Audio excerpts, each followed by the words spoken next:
Right.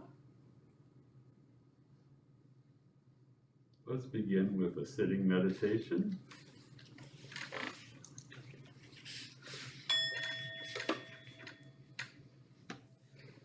Find our meditation posture, firmly planted, our back straight, our eyes closed or gently gazing down forward.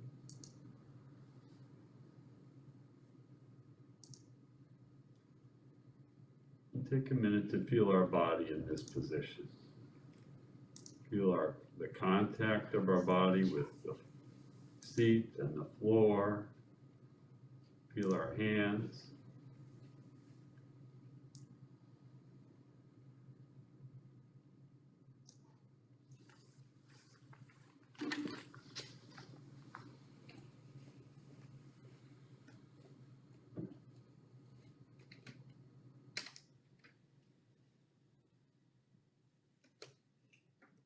Take a couple of nice deep breaths, slow in and out.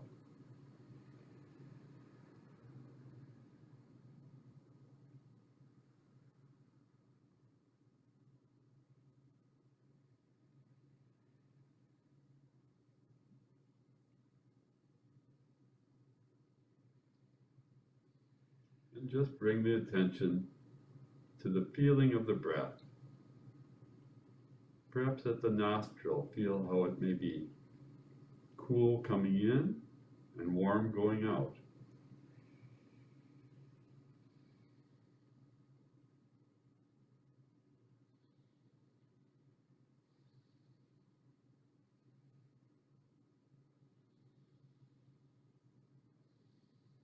Feel the motion of the breath in the chest and the abdomen.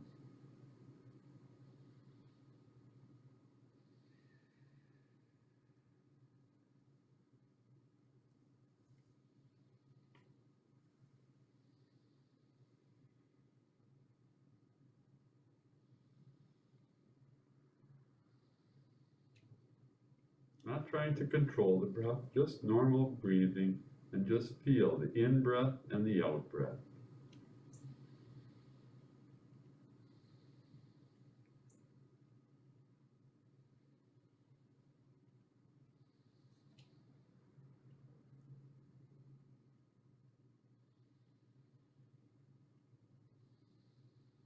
And when our mind wanders, just notice and come back to the breath.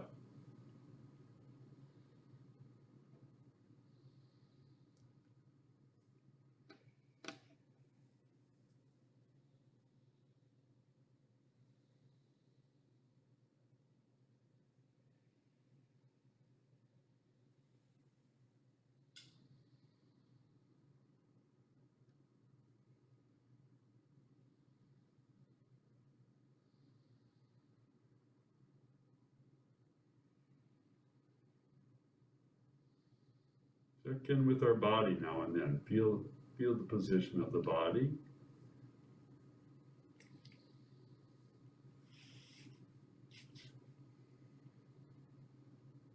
And come back to the breath.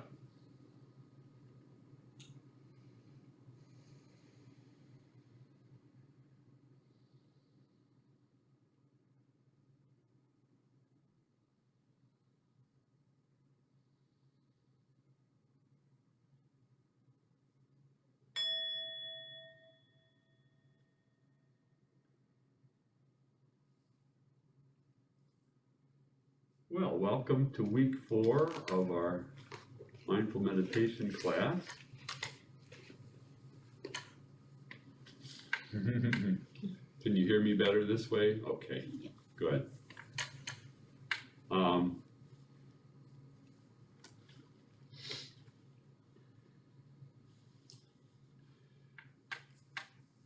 Week 1, we basically worked on this sitting meditation that we just did, paying attention to the breath and learning about what is mindfulness, which is basically paying attention to what's happening in the moment.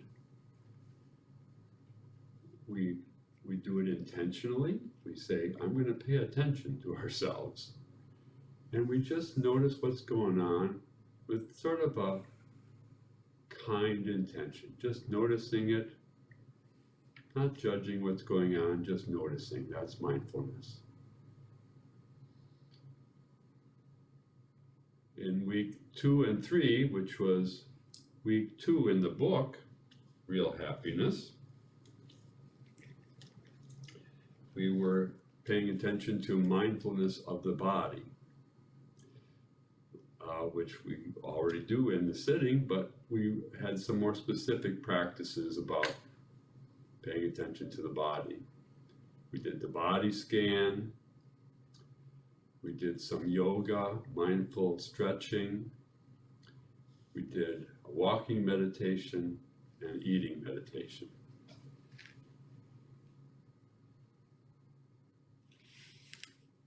Week 4, which is week 3 in the book, right? Yes, is about mindfulness of emotions. And there's a lot of material this week, a lot of things that we read about that we'll work on tonight that I think are getting deeper into the practice. So I hope you feel enthusiastic about it. Let's go around and check in. Tell me about your practice this past week. Have you set a time and place for regular practice? What's your preferred kind of practice? And what experiences or questions you might have had this past week? I'll start. Yeah. I haven't exactly set a time and place. I've been a little bit all over, morning and night. And I do need to set a specific time, I know that. So I'm getting there. Preferred is, for me, I prefer the guided a little bit more than just the silence. It just seems to work a little bit better. And then in regards to my practice, a couple things that I noticed, like before I said, I was self-taught, and I would always say I walk in the present because I knew my mind wandered a lot and wasn't focused. And with what we did last week with the eating and just the walking meditation, like feel your foot hit the ground, it really made me realize how important that step is, because I can say I'm walking in the present, but what does that really mean until you really feel it? So that really stood out. And then last week when I was here, I mentioned that we were reading about how you're supposed to feel the emotion. So I had a situation where I knew I felt the emotion of anger, and it released, but yet I knew there were some layers still that were still there, and I couldn't pinpoint what those emotions were, where we're supposed to name the emotions that you're feeling, and I couldn't do that. And when I was reading through the book, I kind of ran in the same situation. I'm like, I don't know what exactly I'm feeling. And then an hour later, I took a bath, and I was sitting in the bath. I did have a candle lit, and then finally it came to me where it was like burden, sadness, and probably fear. So it was really awakening for me, I guess. Wow. And I think the emotional chapter should be repeated like 5 times, because there are a lot of layers. Yeah. Yeah. So. Yeah. Thank you. I have to say, I like the second week with, checking in with your body. So I've kind of adapted to doing it like before I go to bed. And there's times too, I'll sit in the chair and do it that way, or I'll just do that and then get in the bed and then do the body scan at that point too, just to help calm myself down because of the busy day and exactly. And I've been finding too with reading the emotions chapter and stuff too, it's like, you kind of relive these things come up in your head, and it's like, from the day, and and it's, there's all different anger, frustration, plain old, I don't know what to do, so I like that it's slowing me down And I found too this week at work, you know, instead of rushing down the hallway, I did take my time and felt the steps. I got there in the same amount of time if I would have ran, but it made me think about what I'm gonna do when you know what I mean, that when I get there, you know, Yeah. that type of thing, so. Great. So I have been meditating, right after breakfast every day. I tend to prefer more of a sitting meditation with focusing on the breath, and I will note my, if an emotion comes up, I note the emotion, and gently bring my attention back to the breath. This chapter this week in the book was pretty difficult for me. I did the meditation on, sitting where you're supposed to recall I forget how she put it, like a bad memory, but then all of a sudden all these other bad memories started flooding in, and it's like, well, am I doing the right one? Am I, like second guessing the one I chose, and I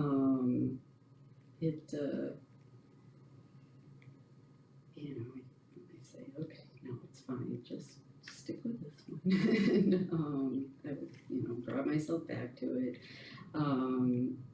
It was interesting.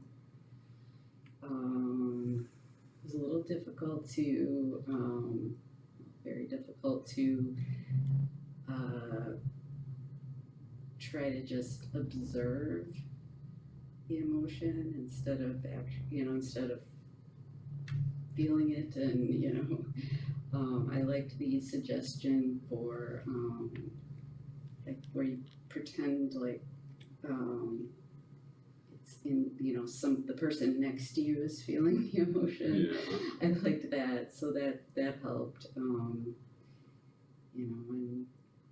just like you said, just it was really enlightening to just sort of start to peel back the layers and see what other emotions are there.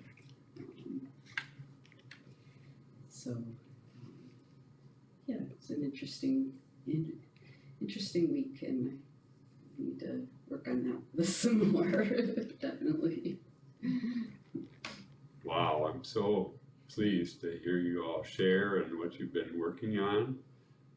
It's right that this working on emotions is difficult and rewarding, and it's worthwhile working on.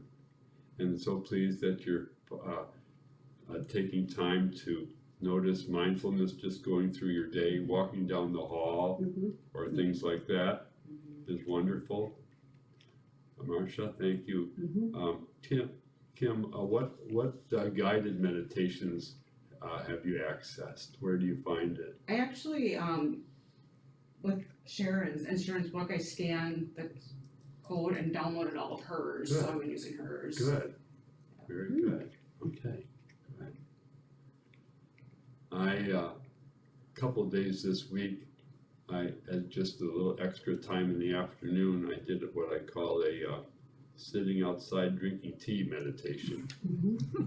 And so I did it just before coming here, and sitting on my front stoop, and feel, so many, all the sensations, and just they come, and just noting each one, letting it go, the warmth of the cup, and the hotness of the tea, and the flavor, and setting it down, and the breeze, how it changed the shadows, and the leaves falling, and the different colors of the leaves, and the little birds in the tree, and the blue sky, the sounds of maybe some traffic, or so many things, and just letting it kind of flood my senses one at a time is really peaceful.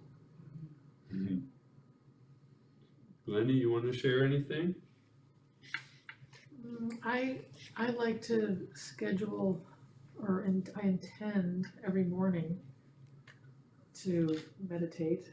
That doesn't always happen, so then if it doesn't happen in the morning, my deal with myself is that it's then before I get in bed. I'm not allowed to get in bed till I sit on the floor.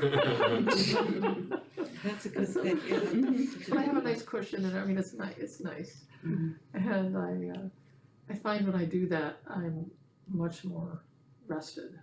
My sleep is much more restful and rested. And when I don't, I'm more likely to wake up in a panic. So it helps when I do that. Good. I have this little meditation journal. I write things in that I either read or I experience. And I just want to share something I wrote this past week. I call it the art and power of letting go.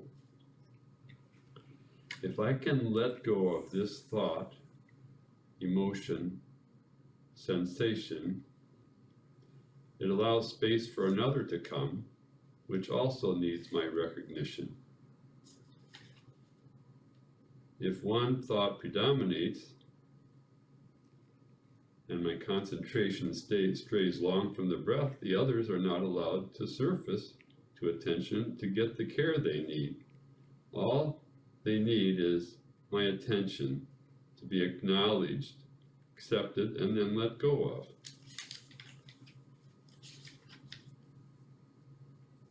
In this same way, letting go of an experience, a habit, an opinion, gives the freedom for something new to occur. A couple stories about this. I want to tell my friend Jim, who is in assisted living because of his Parkinson's and mild to moderate dementia, if he could let go of his worrying about money and investments and taxes, which his wife and accountant are managing, it could allow him to explore new things during this time, perhaps time for reading or writing. I'd like to tell my friend Tammy, although I'm not going to because she's also already riled with me, if she could attempt to let go of her strongly held opinion against vaccines, which might lose her job as a nurse, it might actually give her more freedom instead of infringing on her freedom. And I'm reading this book called Lila by Robert M. Pirsig, who wrote Zen and the Art of Motorcycle Maintenance. And he has this, he says, there's an old analogy to a cup of tea. If you want to drink new tea, you have to get rid of the old tea that's in your cup. Otherwise, your cup just overflows and you get a wet mess. Your head is like that cup. It has a limited capacity. And if you want to learn something about the world, you should keep your head empty in order to learn it. It's very easy to spend your whole life swishing old tea around in your cup, thinking it's great stuff because you've never tried anything new, because you could never get it in, because the old stuff prevented its entry, because you were so sure the old stuff was so good, because you never tried anything new, and on, in an endless circular pattern. Letting go. Well, actually, this chapter on emotions, instead of letting go of every thought, we are dwelling in it a little bit, which is a little different task. It's not something we want to do all the time, but as we've experienced, it can be very eye-opening and insightful. There are several things in the chapter that Sharon covered that I want to highlight.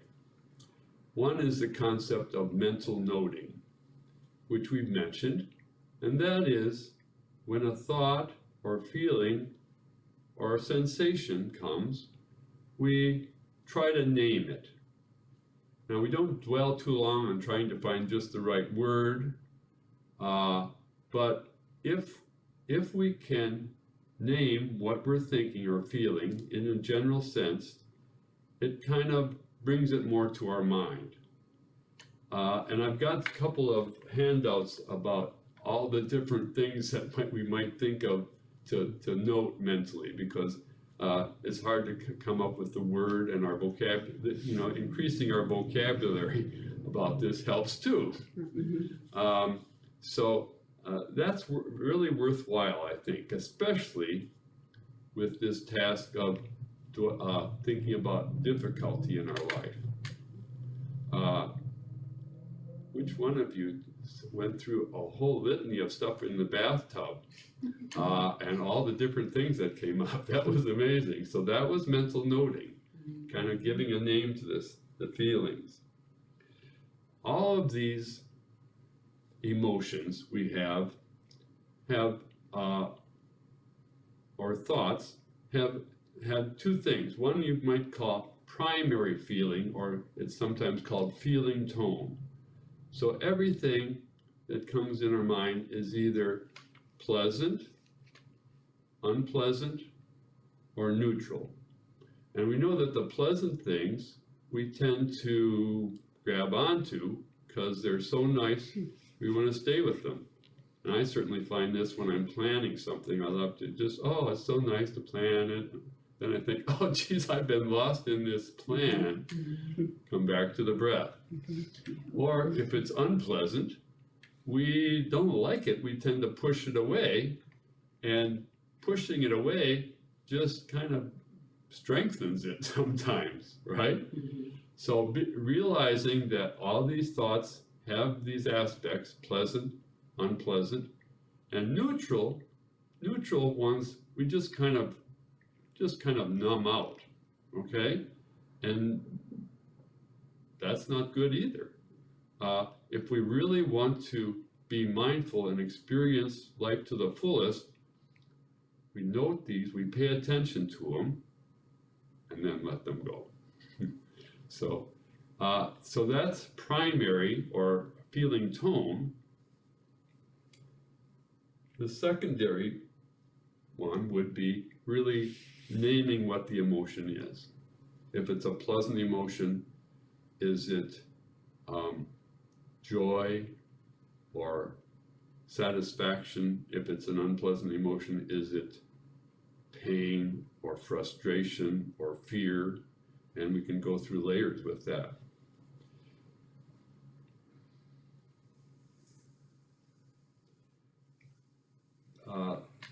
Sharon mentions this practice with the acronym RAIN, which is very valuable, that I'd like to highlight a little bit right now. R-A-I-N.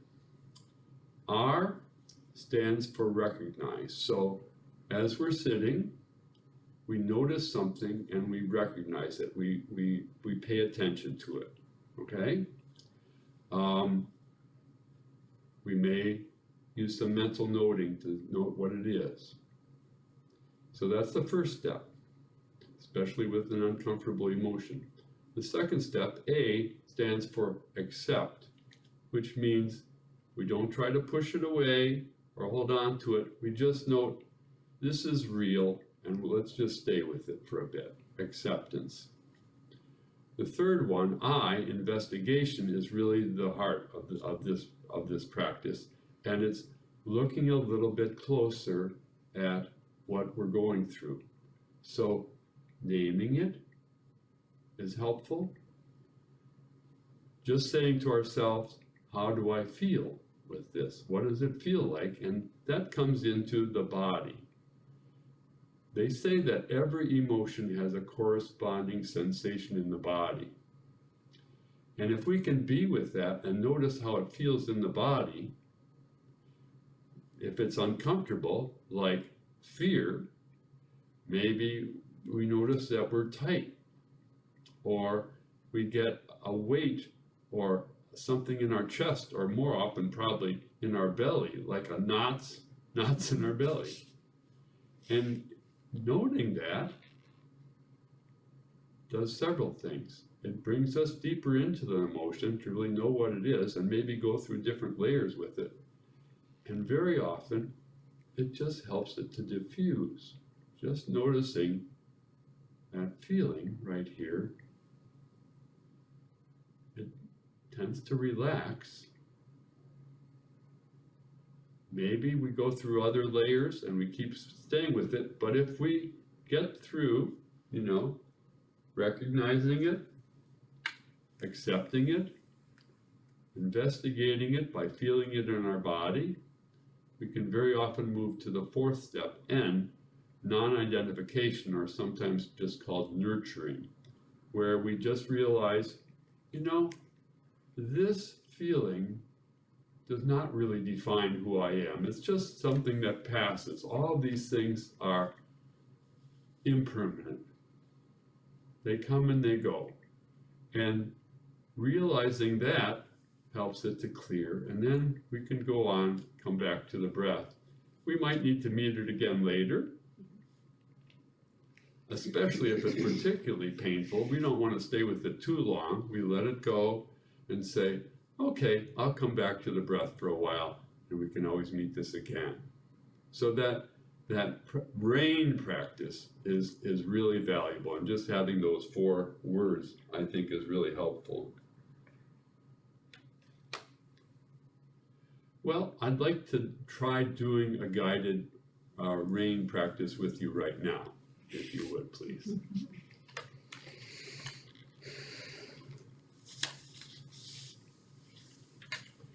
The ones that Sharon does in the book are very valuable, so I encourage you to do those. So we begin, once again, by finding our meditation posture. And if anybody wants to take a cushion or a bench, please do. I tried to find the underneath cushions, and I haven't found them yet, so we just have the carpeted floor, but it's good to try these things and see how they feel for us.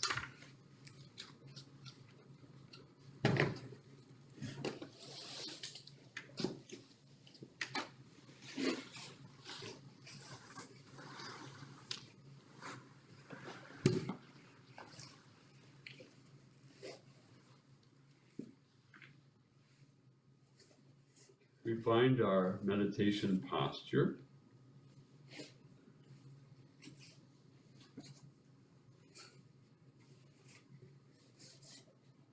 And feel our body, feel the contact points, feel our back.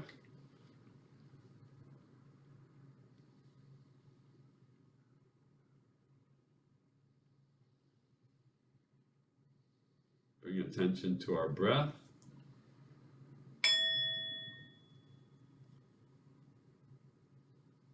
And just note each in and out breath.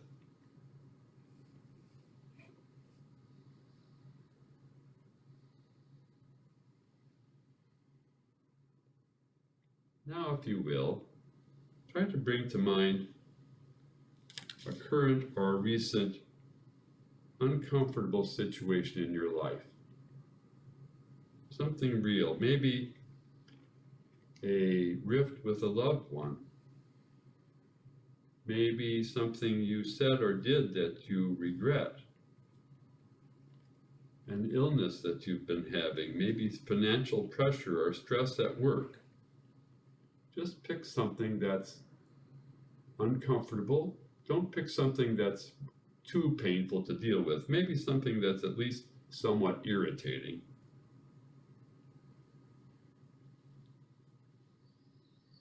And just bring that situation to mind. That's our recognition part right now.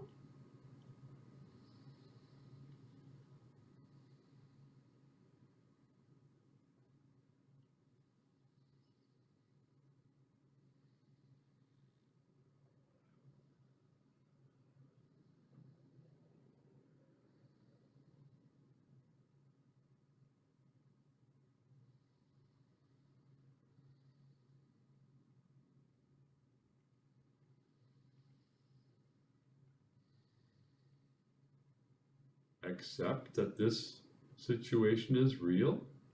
It's going on. It happened. If it's in the past, it's in the past. If it's something we're worried about, it's in the future, just accept that this is real for us at this time right now.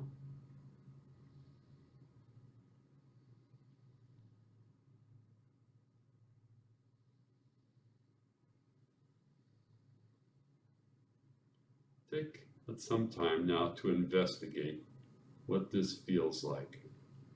Try to name what's going on.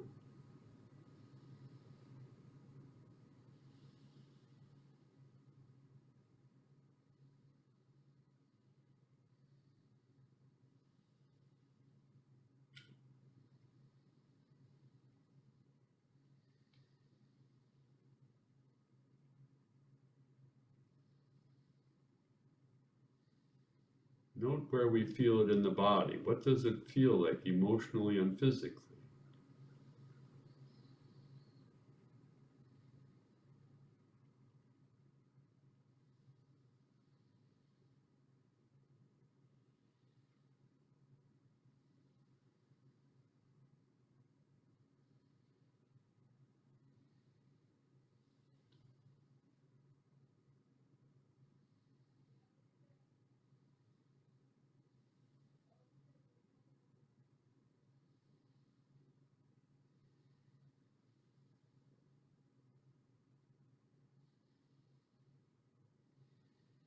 Note if this emotion and sensation change. Does it kind of come and go a bit, or does it change into something else?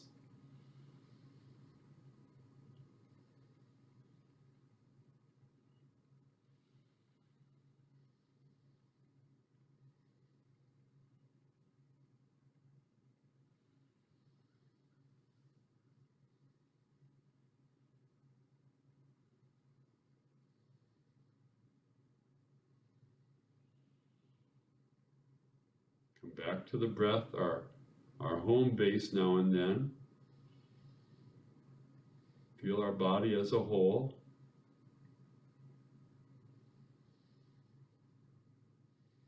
And then come back to this emotion. If it's still there, just dwell on it for a minute.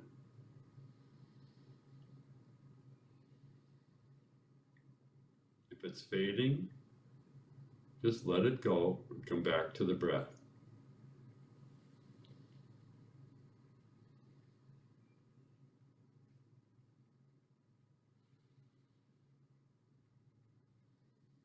And non-identification, noting that what we've been feeling is a passing thing. It's a thought that comes and goes. Our life goes on. We may need to deal with it more later, but for now we can just let it go and come back to the peace of just being in this moment in the breath.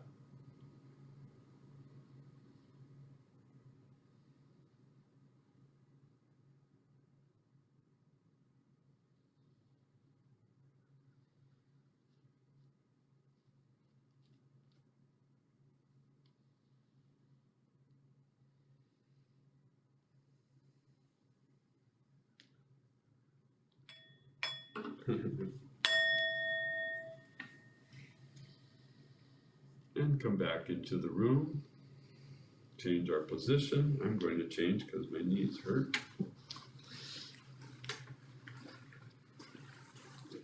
I need those pads.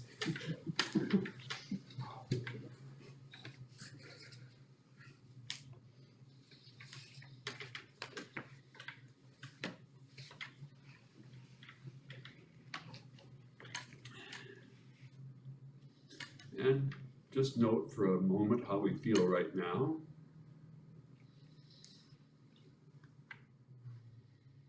And I'd very much appreciate if we can go around and share a bit of what we experienced. What did you feel like sharing?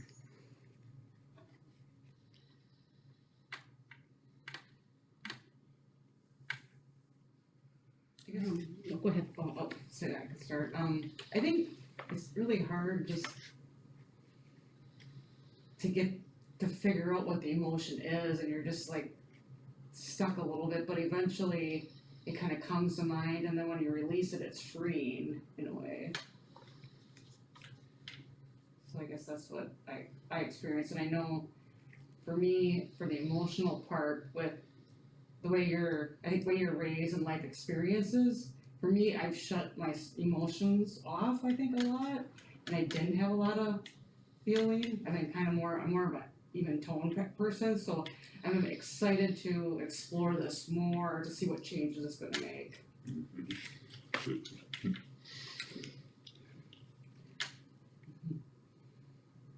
Mine was, while my mother was passing, my sister said a comment to me that just, I can't let go.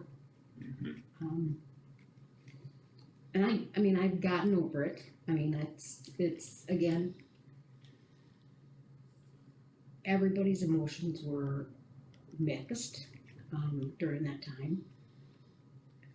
And I guess, you know, as I was meditating, it was like, maybe she did that to me because she knew that I would be able to be the stronger one of my siblings.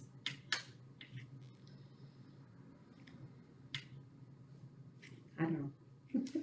Could you feel it in your body? Mm-hmm. What did it feel like? My legs were very light, you know, just sitting on the chair, it was, you know, they didn't feel as, I mean, I could feel the chair, but they weren't, I was peace. I mean, it was. Okay. My shoulders, you know, relaxed. My hands would, you know, drop down like they were relaxing. So, Good. Thanks, Marcia.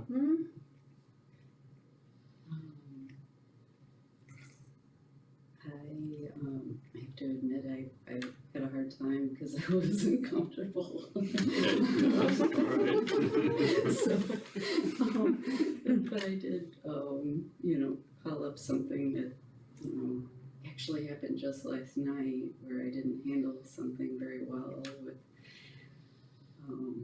my son, and I kind of came to realize that I was feeling ashamed, you know, just, and I did, I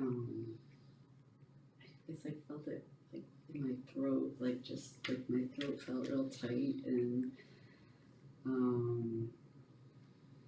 so that was interesting. I didn't expect that. Yeah, I will explore that some more when I get home. Yeah, so many of our emotions come up when we're relating with other people, especially the people that are closest to us. And that's one of the things we'll work on more next week, but in our practice, when we're in that situation with the person, we're learning to step back and notice what's going on and maybe put it off to the side and come back to it later. This exercise of trying to bring something to mind feels a little artificial to me because it's not in the moment, it's something that happened. But so I was trying to work on one of the times that I feel most uncomfortable is either when I'm going to sleep or waking up, or right after I've had a dream. It seems like I'm having vivid dreams they're always kind of uncomfortable. I'm trying to do something that I don't know how to do or find some place that I can't find. I had one last night where I was a new doctor in this rural clinic, and my boss told me to do a surgery on this person's face, and I just felt so uncomfortable with it. But what I noticed that I was trying to work on just now this morning, as I was waking up, I was just kind of half asleep, and right now I don't have to set an alarm, I don't have to get up at a specific time, my morning's kind of open, So I was just lying there half asleep, and I got this, I was very fearful. My girlfriend Jan is going through chemotherapy, which has been hard, and I was just very, all of a sudden, I don't normally feel this, but I was just really worried that she was going to sick and die. And in that time when I'm half asleep and half awake, it's very hard to deal with that. And so I'm trying to come back to that now, because what I guess I did at the time, sometimes I might say, okay, I'm going to wake up and sit on that right now. This morning I kind of let it go and said, okay, it's good to feel that. I maybe don't want to talk to her about it, because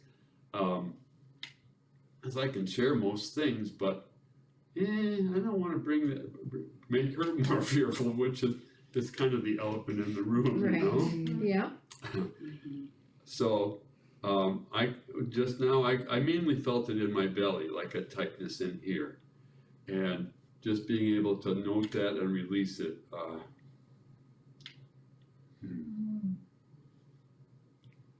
Glennie?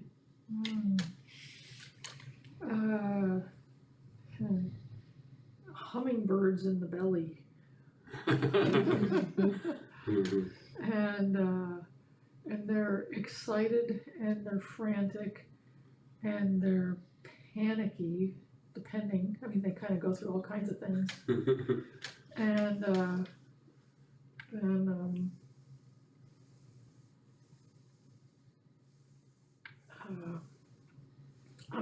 So two things are going on simultaneously.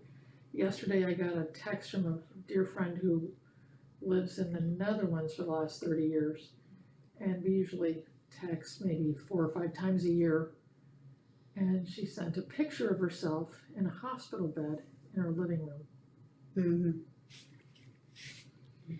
So what you were just describing, and so sort of panic, fear,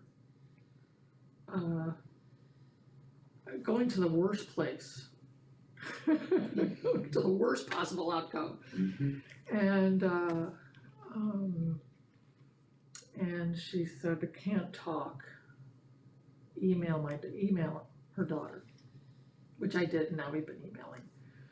And so that's happening, while simultaneously tomorrow my husband and I get to go visit our son and his wife and daughter, and they're expecting a new baby like in a week.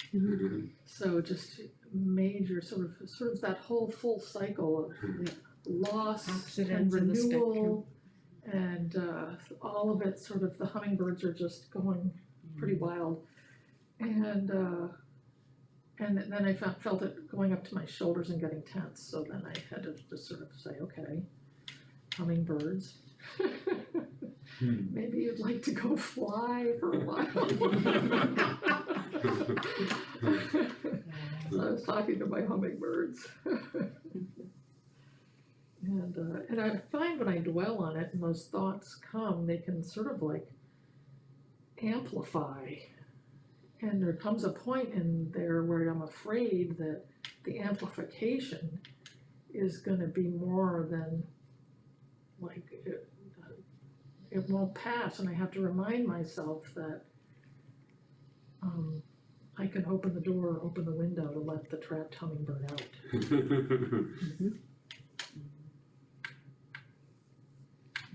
That was just now.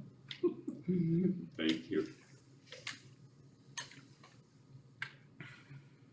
Sharon in that chapter also has a thing about noting positive emotions, which some of you have mentioned, and kind of dwelling on that in the same way. And there certainly is a practice where we try to remind ourselves of positive things, and that's life uplifting. It helps motivate us to keep going. So that's good.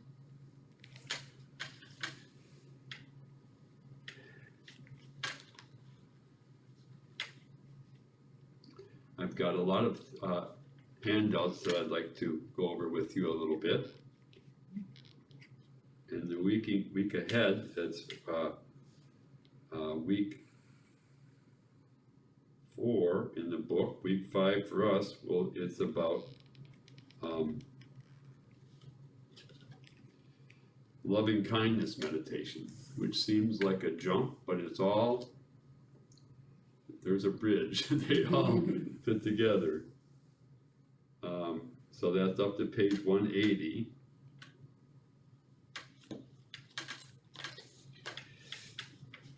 This one is, I just happened to find this about the body scan. So it's a review of the body scan meditation.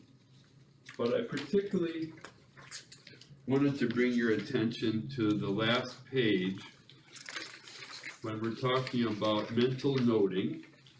And it has a lot of different kinds of words that might describe what you feel in the body scan.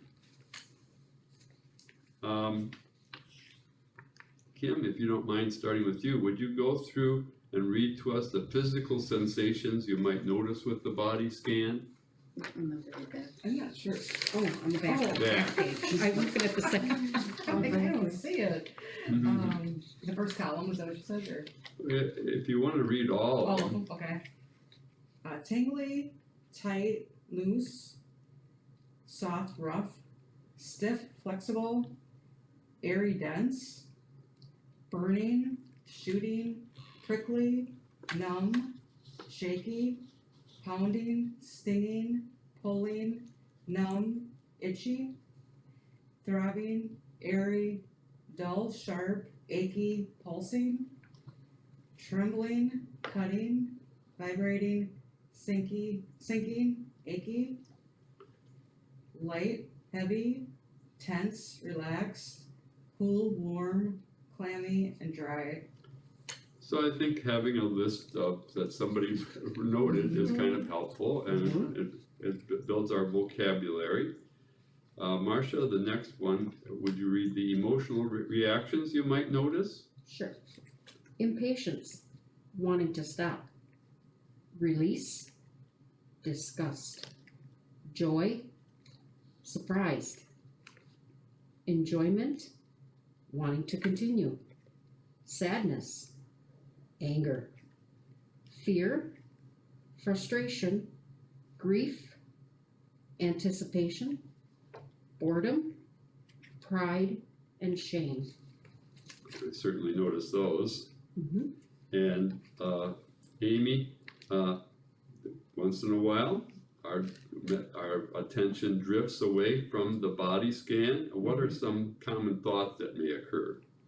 Reviewing the past, planning, wishing, hoping, comparing, imagining the future, evaluating, analyzing, labeling, cataloging, thinking about others, circular thinking, judging your experience.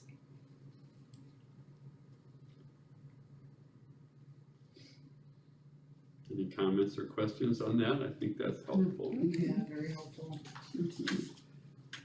The next one is some more mental noting. And here, somebody made a list of their favorite thinking hits. These are the kinds of thoughts that tend to occur. So I'm going to read these. Notice if your thoughts tend to be more about the past or the future. Planning, worrying, rehearsing, fantasizing, so those are the future. Past, remembering pleasant or unpleasant memories. Reliving, if only, maybe if I had, then, you know. Figuring out, analyzing, judging, blaming, doubting, self-loathing, self-aggrandizing, meaning I'm really great, right? Confusion. So I thought that was kind of helpful too.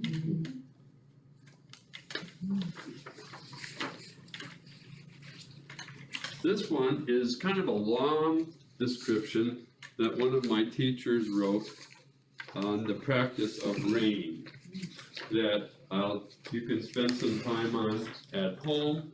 See if that adds some depth to your understanding of that practice. So we'll put that aside. One more.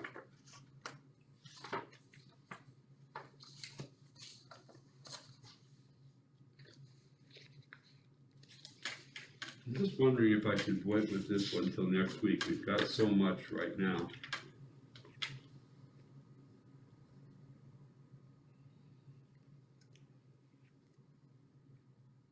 Well, I think it's okay. It's a little off the topic, but it's something that, no, I'm gonna wait with it, okay? This is called the pause, and it's kind of a longer description of taking those moments during the day to just step back and notice what's going on. I'll come back to that, okay? The pause. Which means not all 3 classes are on the same right now because I gave it to the Tuesday class. Did you, some of you get my email this a few days ago? Yes. Okay, there's 3 classes. There's a Tuesday evening class in Kiel. There's this Thursday afternoon class in Chilton, and there's a Friday morning class in Kiel. And some people have found it necessary to change classes, which I was a little irritated about, but I realized, no, it's okay. And it's sorting out nicely. But the Friday class missed the first week. So last week, I rushed them to 2 weeks of lessons in 1 week. So we're all on the same track. So if you can't come a particular time, although I think it's best to stay with one, you can go to any one of the other ones, or you can watch the video, right? Right. So that's good. Can we just Thank go you. to the Chilton Library? So go to on YouTube Okay. and search Chilton Public Library, Okay. YouTube, and then there's usually they post, there's playlists, and it's in meditation, but they're usually uploaded by date. So the most recent upload will probably be. Thank you. Thank you. So in the coming week, try to have a regular practice, regular time of day. Set yourself a time. If you've been doing 5 minutes, try to make it 10. If you've got 10 minutes down, maybe you can expand it to 15 or 20 minutes. That's a real good goal. Read the next week in the book about loving kindness meditation, which will, I think, be eye-opening too. Find those moments during your day to be just mindful of what's going on. Take a deep breath. If you find it's helpful to write about your experience, journaling is very helpful. Okay, we'll close with some sitting meditation. Thank you all for your practice and for sharing. Anything else anyone wants to say right now? Thank you. Yeah, thank you. It's making a big difference. You've for been me. very helpful. You can tell, huh? I can tell, yeah. Normally I get a lot of anxiety when I gotta do presentations through WebEx, and I just don't like, it's just an awkward thing, and when you have 30 people on, you get a little anxious, and like today I noticed I wasn't worried, and I did really well, and I think I was always trying to be perfect, Yeah. and I kinda got that out of my mind a little bit, but I noticed too that I'm just a lot more calmer, and my mind's not racing all the time like it used to, so it's making a big difference for me. Thanks. That reminds me of something I read about a man got up to talk to a whole auditorium he was a speaker about meditation. He was one of the speakers, and he was developing Alzheimer's, and he got up there and he said, well, I can't remember what I'm supposed to talk about. And he just started talking about where he was right that moment in his experience.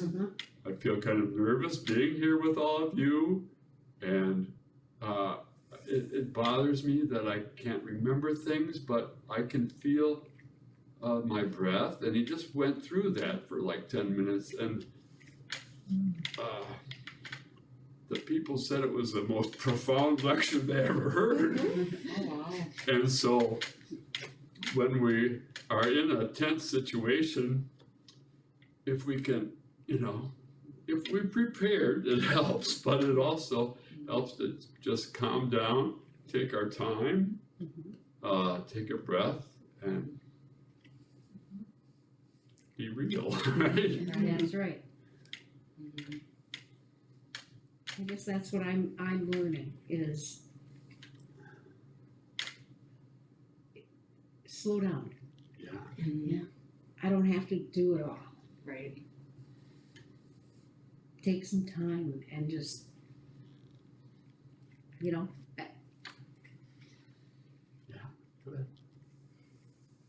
it's a process. and it's okay. Yeah. It's, I don't have to be Mhm. 110% all the time, Right. so. Mhm. Good.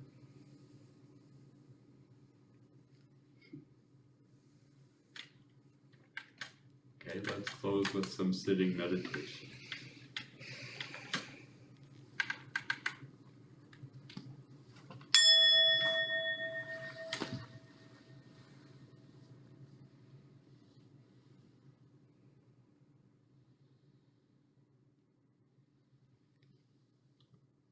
Just set an intention right now to notice what we're feeling.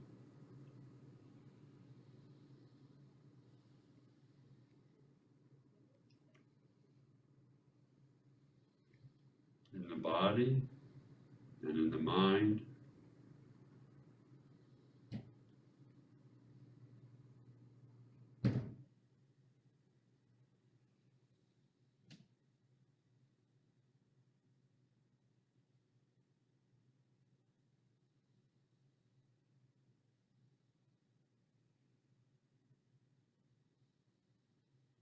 Notice thoughts as they come and let them go.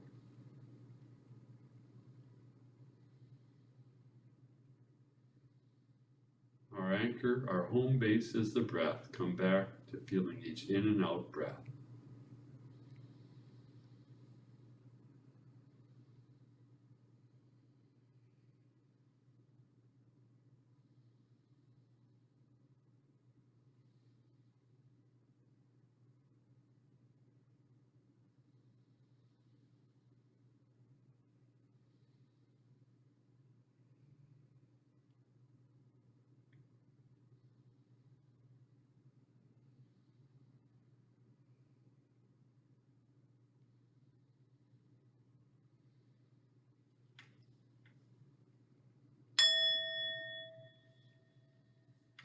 And we can thank ourselves for doing the practice and realizing we're helping ourselves and all those around us. See you next week. Thank you. Thank you. Thank you.